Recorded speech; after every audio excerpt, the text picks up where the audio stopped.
Bem-vindos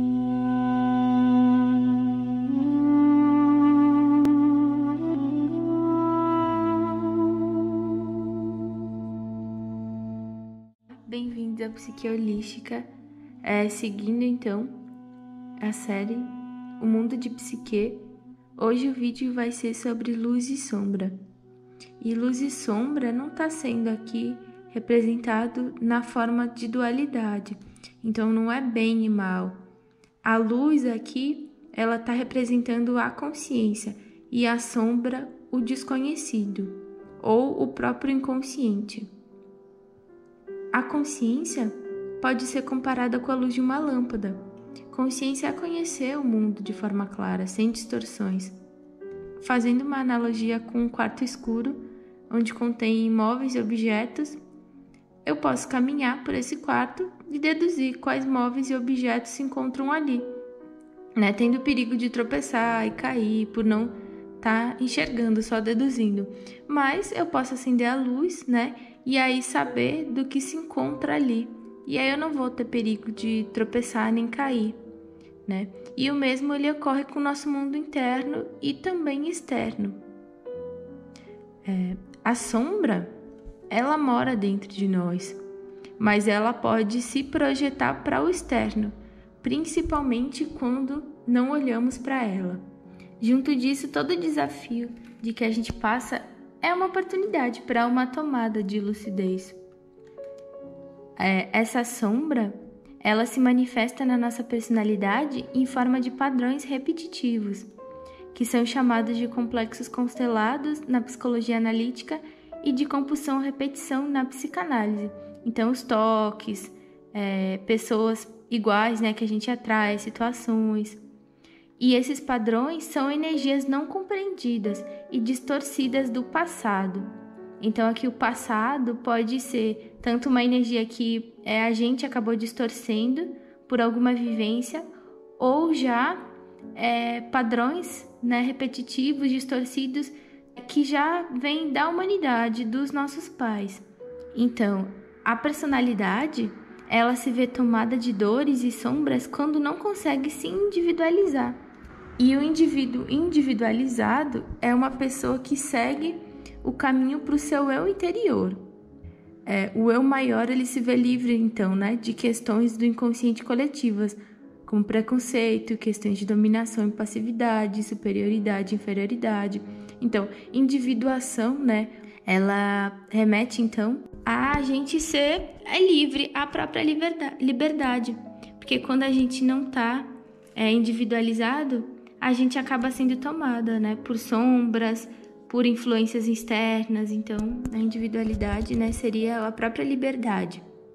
E, em conjunto, viver em contato com o nosso eu maior é entender o nosso cérebro reptiliano e aprender a equilibrar questões de sobrevivência, recompensa, competição e defesa de forma amorosa, sem repressão, mas com lucidez. E esse lado sombra do ser humano, ele aparece através de forma mitológica, em diversos momentos. Ele muitas vezes é trazido de forma assustadora, como no mito de Minotauro, onde o Teseu, através do seu ato de coragem, se candidatou para enfrentar o desconhecido. O monstro, ele era devorador de crianças. E aqui, o monstro, ele representa o inconsciente, o lado instintivo. A criança é a inocência, a sinceridade. O Teseu, ele seria o próprio ser humano, lutando contra o seu monstro interno, ou o próprio espírito vencendo o denso. Dentro desse cenário existe também Ariadne, representando a espiritualidade, o cuidado e o auxílio externo.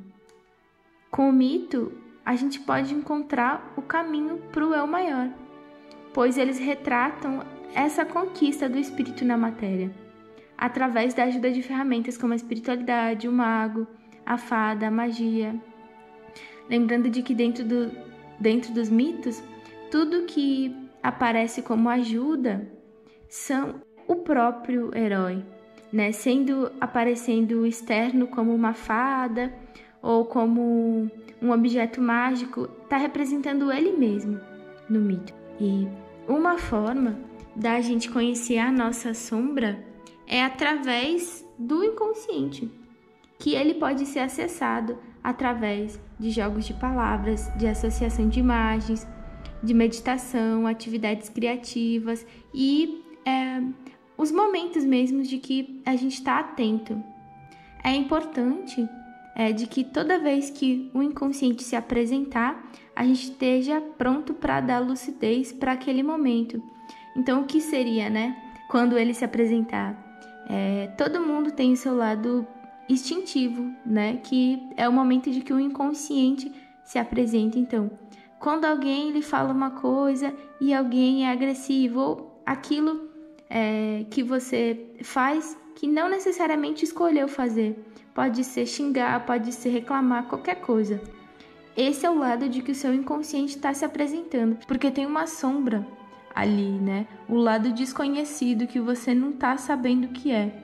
Então, nesses momentos seria legal, a gente dar consciência da clareza. Então, cada um aí tem sua forma, questionando, meditando, buscando ajuda. Mas é legal, a gente dar consciência, porque nesses momentos contém toda uma força, é muita energia ali acumulada. E essa energia, quando liberado, a gente consegue curar, e também mudar a nossa visão de vida e de experiências futuras. Lá nos primórdios do hinduísmo, os yogis, ao fazer essas meditações, eles eram acompanhados de imagens de deuses. Isso porque eles continham a ciência de que ao meditar, a gente acessa o nosso inconsciente e de que esse pode trazer umas imagens aos quais a gente pode se perder sem nem perceber, podendo depois ficar dias acessando essas imagens, E que ao meditar acessando boas egrégoras, aquelas imagens podem nos ajudar a elevar o desconhecido que habita no interior de cada um. Contudo, nessa época, eles acabavam acentuando um certo perigo para essas práticas, que envolvem um lado psicológico. Então, na maioria das vezes, essas meditações elas eram feitas acompanhadas de algum guru ou mestre, e elas iam sendo avançadas aos poucos, assim, da forma de que a imaginação seja defendida, por aquelas imagens que ainda eles não estariam preparadas. Então, assim, aos poucos, eles iam avançando em lugares não desconhecidos da mente. E esse cenário de driblar, fugir ou evitar a sombra é descrito nos mitos chamado de fuga mágica pelo Joseph Campbell.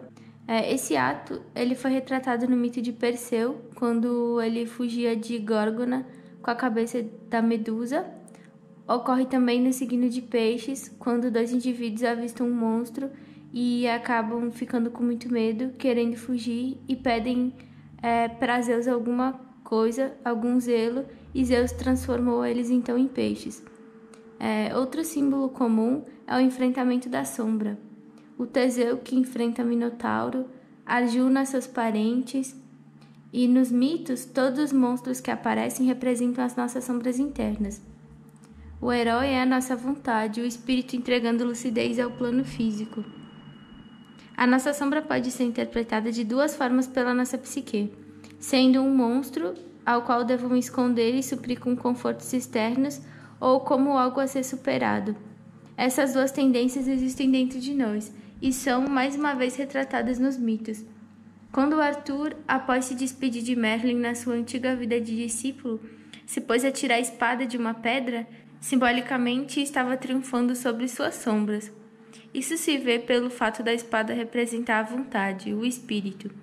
A pedra, o reino mineral, o primitivo instintivo. O herói é o ser humano utilizando de seu eu superior para retirar do mundo da matéria. Em outro momento, na mitologia japonesa, quando Izanagi desobedecera sua irmã esposa, vendo mais do que poderia e descobrindo um mundo sombrio e subterrâneo, sua irmã se pôs a persegui-lo. Contudo, em certo momento, Izanagi conseguiu domar a ira de sua irmã e, com uma incrível força, conseguiu voltar a seu estado de liberdade. O motivo da perseguição fora puramente protetor. A irmã entendera de que seu irmão teria ido mais além do que poderia suportar. Por isso, decidiu tirar-lhe a vida. Todavia, a vontade de triunfar do irmão falou mais forte e ele superou o trauma, mostrando para a irmã de que poderia ser mais forte. O mesmo ocorre conosco. Dentro da psicologia freudiana, existe um termo chamado recalque, no qual se estabelece uma relação de esquecimento de algo e esse esquecimento gera padrões viciosos e de repetições, tanto do nosso mundo interno como externo. Esse recalque é a proteção do nosso inconsciente por achar de que não estamos prontos para encarar as dificuldades passadas. Na origem desse esquecimento está um trauma. E à medida em que vai se trazendo consciência a esses eventos e aumentando a lucidez do momento presente, vamos elaborando os eventos passados e, consecutivamente, esses vícios e padrões vão se esgotando. E a base para isso tudo ocorrer é a própria vontade do indivíduo. É o mito de Izanagi a todos os outros retratados no mundo real, através desses símbolos e arquétipos. A sombra sendo desconhecida aparece também nas situações que remetam ao desconhecido, seja um momento de transformação ou morte. Isso se ocorre pela psique identificada ter medo do desconhecido, porque, querendo ou não, tem medo da morte. Em conjunto, se tem o medo de morrer pela própria identificação com o plano físico, a ponto de esquecer a nossa eternidade com o espírito. A esse medo do desconhecido, não raramente, nos faz temer o presente e o futuro, nos traz medo e insegurança. Esse mesmo cenário é retratado nos mitos. Ocorreu com Arjuna, no momento de batalha, sendo medo de matar seus inimigos familiares, representando suas próprias sombras. Ocorreu com Teseu, quando sentiu de que poderia se perder no labirinto e de que um monstro poderia ser maior do que aguentaria. Ocorreu com Hamlet e tantos outros, que por um momento pensaram que não seria possível passar por um momento de dificuldade. Mas mesmo com tantas dificuldades não desistiram, pois sabiam da força de si mesmos e sabiam das ajudas enviadas pelo universo ou por eles mesmos. O príncipe Arjuna conseguira vencer essas batalhas, pois sabia que podia contar com Krishna, seu mestre interior. O mesmo ocorre conosco. Se lembrarmos do nosso eu superior e pedir ajuda ao mesmo, conseguiremos passar por nossos desafios. Contudo, é necessário que se tenha vontade. Helena Blavatsky mesmo falava que onde há uma vontade, há um caminho. E a vontade ela faz o homem ir além de si mesmo. Os homens e mulheres retratados na história que tiveram vontade são lembrados até hoje. Em um mito, toda vez que o herói recebe ajuda, é ele mesmo. É o seu mundo interno e o seu eu superior ajudando a si próprio e trazendo para o mundo externo o necessário para que a batalha seja vencida. Jung, quando falava sobre sincronicidade, explanou este mesmo entendimento. Quando temos o intento de ir longe, de triunfar e evoluir, tudo e todos nos ajudam. A natureza nos envia ferramentas, o nosso eu nos ajuda. O universo se move com toda a força quando vê um único homem almejando subir. A Mãe Terra nutre, o Pai Celeste dá o combustível e o homem manifesta. Gratidão e até o próximo vídeo.